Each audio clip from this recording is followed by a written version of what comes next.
a new calling. Inspired out of 2 Timothy.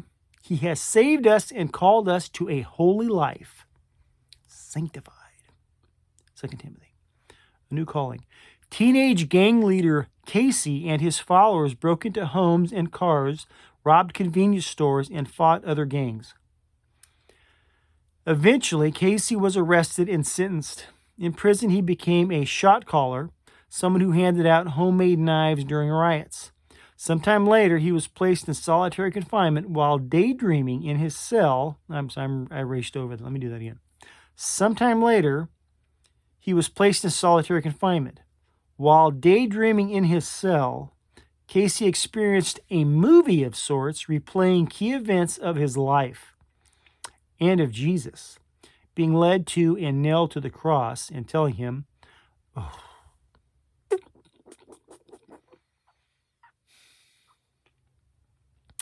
being led to and nailed to the cross and telling him, I'm doing this for you. Casey fell to the floor, weeping, and confessed his sins. Later, he shared his experience with a chaplain who explained more about Jesus and gave him a Bible. That was the start of my journey of faith, Casey said. Eventually, he was released into the mainline prison population, where he was mistreated for his faith. But he felt at peace because he had found a new calling, telling other inmates about Jesus. You see, in previous videos, I talked about being compelled to do something. That's from the Spirit above, Spirit in you. He's being compelled here to do this. Because out of his own, this is not a good idea.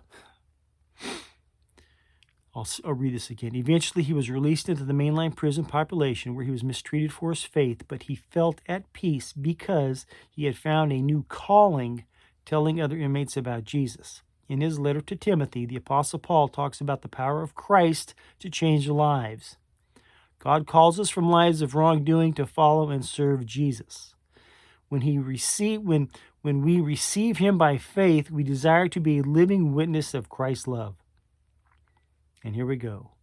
The Holy Spirit enables us to do so. Even when suffering in our quest to share the good news, like Casey, let's live out our new calling.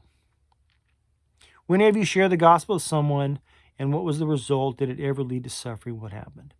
Dear God, thank you for offering me a new calling through your Son, and thank you for giving me the Spirit to live inside me, to guide and empower me to serve you. Ooh, let me read that again. And thank you for giving me the Spirit to live inside me, to guide and empower me to serve you. Where did we get that from? John 14:56. That's powerful there. That's similar to my story.